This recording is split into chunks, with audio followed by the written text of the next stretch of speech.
vamos estudar o contexto histórico do Novo Testamento. É de fato muito importante compreender como que o Cristo nasce, né? A encarnação se dá em um contexto determinado. Para a gente isso é fundamental. Nós cremos em um Jesus encarnado, mas não encarnado em qualquer momento da história, não sei quando, não sei onde, ouvi dizer, não. A Bíblia é bem categórica em dizer o ano, quando, onde. Tem muitos alunos que de início pensam assim, acho que isso não é tão importante. Para que saber os contextos, né, de cada livro? Isso é preciosíssimo demais. Mas a gente vai entendendo que não. Que é fundamental para o dogma da encarnação. Eu preciso saber e compreender que o Cristo que amamos, que seguimos, nasceu em determinado contexto. Por isso que hoje estudamos o contexto histórico do Novo Testamento. Um trecho que eu gosto sempre de ler para os alunos, para mostrar a importância do Novo, é, por exemplo, Lucas. Né?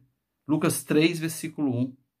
No 15º do reinado de Tibério, sendo Pôncio Pilatos governador da Judéia, Herodes tetrarca da Galileia, seu irmão Filipe tetrarca da Itureia e da província de Traconildes, e Lisânias tetrarca de Abilina, e sendo sumos sacerdotes Anás e Caifás, veio a palavra do Senhor no deserto a João, o João Batista. Tantos dados, né? Pilatos, procurador na Judéia, Herodes, tetrarca da Galileia. Então a gente começa a se perguntar assim, quem é esse Herodes? Quem é esse Pilatos? Como assim um é procurador, outro é tetrarca? Que contexto nós estamos?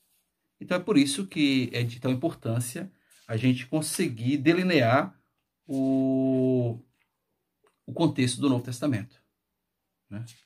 Até lá em Atos dos Apóstolos também, eu gosto de provocar os alunos, que a gente, como professor, a gente tem que motivá-los primeiro a entender a importância do curso. Em Atos dos Apóstolos fala da morte de Herodes. Herodes mandou matar Tiago. E eu perguntava para os alunos depois, quem matou quem aqui? E claro, é comum a gente não saber quem foi o assassino que Herodes matou. Porque a gente vai ver daqui a pouco que existem 3 Herodes na Bíblia. Tem o Herodes Magno, do tempo de Jesus. Tem o Herodes Antipas, quer dizer, o Herodes Magno, do tempo do nascimento de Jesus, né, quando ele nasce ali, naquele contexto dos reis magos que vêm visitar, Herodes Magno.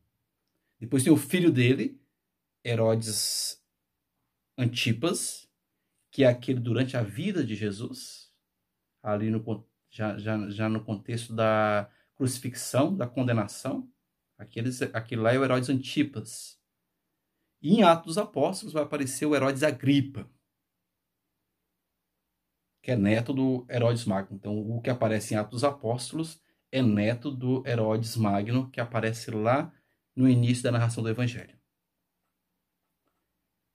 Então, nessa brincadeira de Atos, eu pergunto para os alunos, quem foi que matou quem aqui?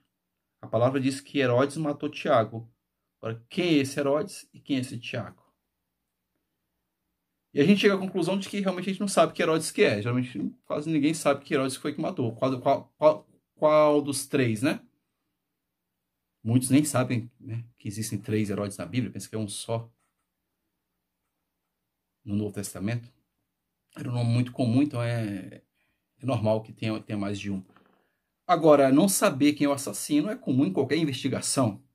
Mas esse caso é mais grave porque a gente não sabe também que Tiago que morreu. Se foi Tiago, chamado irmão de Jesus, se foi Tiago, bispo de Jerusalém, se foi Tiago maior, filho de Zebedeu. E outros falam, nem sabia que tinha tanto Tiago. Então eu começo ali a conversar com os alunos falando, a gente tem que estudar o Novo Testamento, o contexto histórico, porque houve um assassinato na nossa frente. E a gente não sabe nem quem matou e nem quem morreu. Então por isso, espero tê-los convencidos da importância de estudarmos o contexto histórico. Quando num curso assim regular, na FATEL, onde eu sou convidado para dar um curso sobre Introdução ao Novo Testamento, Eu gosto de começar lá desde o ano 164, né, quando os macabeus vencem os gregos e conseguem estipular a sua dinastia, a chamada dinastia Asmoneia, a dinastia dos macabeus. E eu começo com eles desde ali, né, até o ano 63, quando essa dinastia perde o poder para os romanos. O imperador Pompeu invade a Palestina, né, e a Palestina, que estava na mão dos gregos, depois teve um período de libertação curto, aí do ano 164, mais ou menos, até o ano 63 a.C., e depois de novo é dominado por um outro império. Durou pouco essa liberdade, se é que podemos chamar de liberdade, porque os amoneus, os macabeus, se tornaram tiranos demais, né? Aquela libertação de Judas, de Simão, que é narrada no livro de Macabeus, os seus descendentes depois se tornaram extremamente tiranos e cruéis.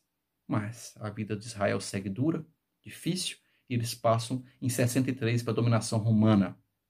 Então, quando o nosso Senhor Jesus Cristo nasce, se encarna, né? O verbo se encarna, a palavra se fez carne, quem domina o território ali da Palestina são os romanos. Só que os romanos não dominavam naquele tempo diretamente, assim. Eles dominavam, claro, tinha que pagar imposto, mas tinha sempre um líder local que era o responsável por fazer essa ligação entre os romanos e o povo local. No caso, na época que Jesus nasceu, existia essa figura gigante da história chamada Herodes. Herodes o Grande. O Grande.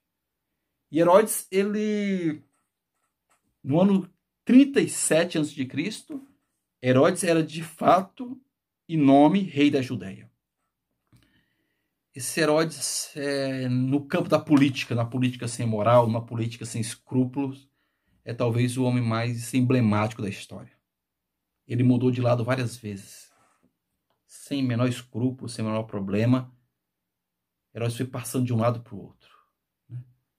Ele defendeu Júlio César, porque assim, você tinha que saber quem que você apoiava em Roma. Ele defendeu Júlio César. Com a morte de Júlio César, ele passou a defender os assassinos de Júlio César, Cássio. Quando Antônio veio vingar os assassinos de Júlio César, né, com Cássio, matando todos aqueles que tinham assassinado Júlio César, ele passou para o lado de Antônio. Quando Antônio fez guerra contra Otaviano, ele passou para o lado de Otaviano. Aquela cena emblemática também, que ele vai, pega a coroa, coloca os pés de Otaviano e fala: eu sirvo Roma. Seja quem for o líder de Roma, eu sirvo Roma. Então, em 37 a.C., nós tínhamos essa figura grande, poderosa da história, Herodes Magno, que é o Herodes do nascimento do nosso Senhor Jesus Cristo. Então vamos começar estudando esse personagem. Vendo pelo menos 3 etapas do seu reinado.